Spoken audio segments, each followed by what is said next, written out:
తెలంగాణ తెలంగాణ అస్తిత్వాన్ని ద్రోహులని. దెబ్బతీసే కుట్ర కాదంటారా? పేర్లు మార్చడము, ఆ తర్వాత రేపు ఏం మార్చినాం పేర్లు? దానికన్నా ముఖ్యంగా 6 హామీలు ఇస్తే 166 హామీల్ని నెరవేర్చినాం. ఇప్పుడు మేము దాని గురించి మాట్లాడండి. 420 హామీలా? 420 కాదు, 160 హామీలు ఇప్పటి వరకు ఇచ్చినవి ఇయ్యనివి అన్నీ కలిపి హామీలను నెరవేరుస్తున్నాం. ఇంకా చేస్తాం. ఇంకా 4 ఏళ్ళు మాకు ఇచ్చిన అవకాశం ఇంకా 4 ఏళ్ళు ఉంది. ఆ 4 ఏళ్లలో ఇచ్చినవి కాకుండా అనేకమైనటువంటి పథకాలను తీసుకొని వస్తాం. అనేక సమస్యల్ని పరిష్కారం చేస్తాం. ప్రజాపాలన చేస్తాం. మీలాగా ఫామ్ హౌస్లో దాచుకునే పరిపాలన మాది కాదు. రోజుకి 24 గంటల్లో 18 గంటలు మా యంత్రాంగం పనిచేస్తుంది.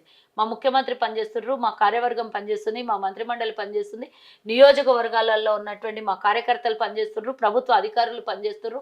అందరికీ నిరంతరం కంటి మీద కులుకులు ఇవ్వకుండా మా అధికారులు అందరూ పనిచేస్తున్నారు. మీలాగా చెప్పింది నీ చెప్పులేసుకొని పోవాలి, చెప్పినట్టే సంతకాలు పెట్టాలనే ప్రభుత్వం మాది కాదు.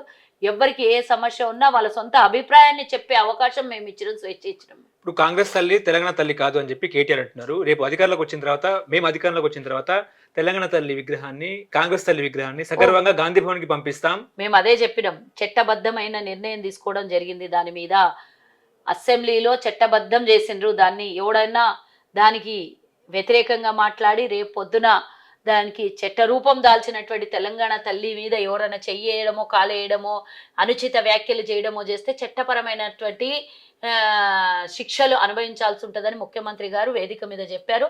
దాన్ని మేము ఫాలో అవుతాం. రేపు పొద్దున కూడా ఎవరైనా ముట్టుకుంటే చేతులు కాళ్ళు ఇరుగుతాయని చెప్పండి. ఇందిరాగాంధీ పేరు మారుస్తాం, రాజీవ్ గాంధీ పేరు కూడా మారుస్తాం. టెర్మినల్, ఇంటర్నేషనల్ టెర్మినల్ రేపు అధికారంలోకి వస్తే 10 ఏళ్ళు మీరు అధికారంలో సచ్చిండ్రి. దేశంలో అధికారంలోకి వస్తే ఇంటర్నేషనల్ ఎయిర్పోర్ట్ ని మార్చాలి. కానీ నువ్వేడిరా తెలంగాణలో ఉన్న ఇంటర్నేషనల్ ఎయిర్పోర్ట్ మార్చడానికి? అసలు తెలంగాణలో ఫస్ట్ సీట్లు వస్తాయా రావో? టీఆర్ఎస్ నుంచి బీఆర్ఎస్ గా మారిన మీ కథ చెప్పండి. అసలు తెలంగాణలో మీ పాత్ర ఏంది? ఇప్పుడు ఇంకా అయిపోయింది మీది. ఉద్యమం పోరాటం అన్నారు, ఉద్యమం లేదు, తెలంగాణ లేదు మీ పార్టీలో పేరులో. బీఆర్ఎస్ అని అంటే భారత రాష్ట్ర సమితి, లేకపోతే ఇంకోటి నేను అనలేను, బూత్ వస్తుంది నాకు, కానీ ఆ బూత్ నేను మాట్లాడలేను. కానీ బద్మాష్ రాష్ట్ర సమితి ఏందో నిర్ణయం చేసుకోండి మీరు. జమిలీ ఎన్నికలు వస్తున్నాయి, రేపు మా ప్రభుత్వమే వస్తుందని చెప్పేసి వాళ్ళు అంటున్నారు. జమిలీ ఎన్నికలు అని అంటేనే ప్రాంతీయ పార్టీలని ఖతం చేయడానికి తీసుకొస్తామని చెప్పినటువంటి బీజేపీ వాళ్ళు. అంటే అందులో వీళ్ళు పార్ట్ అవుతారేమో, బీజేపీలో పార్ట్ అవుతారు కాబట్టి మేము మాదే అధికారంలోకి వస్తుందట. ప్రాంతీయ పార్టీని బొందబెట్టాలనే ప్రయత్నమే బీజేపీది. అందరు బతుకుండాలనేది కాంగ్రెస్ ఆలోచన. కాబట్టి మేము జమిలీ ఎన్నికలకి మేము వ్యతిరేకంగా మా గొంతు వినిపించినాం, మా ప్రశ్నల్ని మేము సంధించినాం. మా రాహుల్ గాంధీ గారు వేసినటువంటి ప్రశ్నలకు వాళ్ళ దగ్గర సమాధానం లేదు. వెనక్కి తగ్గినటువంటి కేంద్ర ప్రభుత్వం పాపం ఇంకా ఫామ్ హౌస్ లో నిద్రపోతున్నట్టున్నాడు. జమిలీ ఎన్నికలకు మీరు అడ్డుకట్ట వేసే అవకాశం ఉందా? ఆల్రెడీ వేసేసినాం, ఇంకా వేసేది అవకాశం. బిల్లు ఆమోదం పొందితే మరి ఎట్లా పొందుతుంది?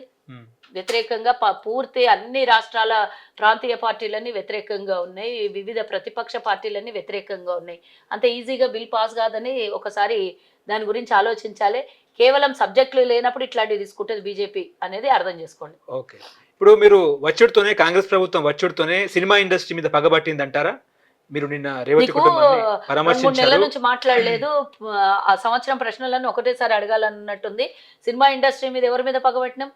నాగార్జున మీద, కొండ సురేఖ నాగార్జున మీద పర్సనల్ వ్యాఖ్యలు, బన్నీ అరెస్టు, అల్లు అర్జున్ అరెస్టు, పుష్ప2 బన్నీ అల్లు అర్జున్ అరెస్టు. పుష్ప2 అన్న వాళ్ళే, బన్నీ అన్న ఆయనే కదా. మళ్ళీ ఇద్దరిని ఎక్కడన్నా అరెస్ట్ చేసినామేమో, డబుల్ యాక్షన్లు ఉన్న అర్జున్కి అనుకుంటున్నాం.